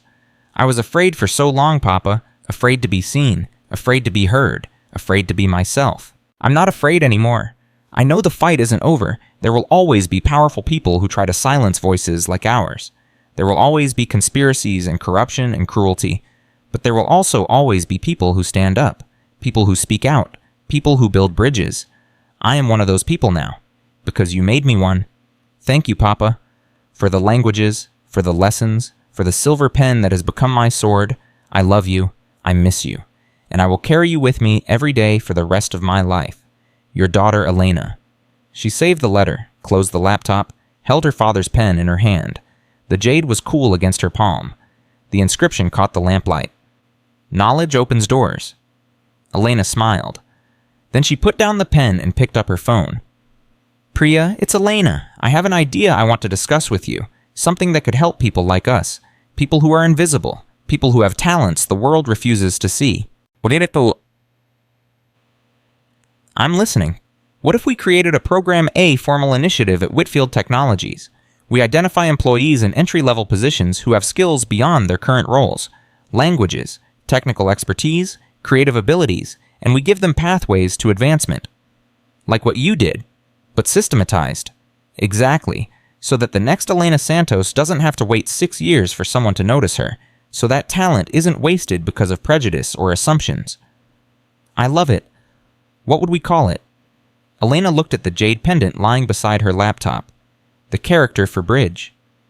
We'll call it the Santos Initiative. Named for my father. Dedicated to building bridges between the invisible and the seen.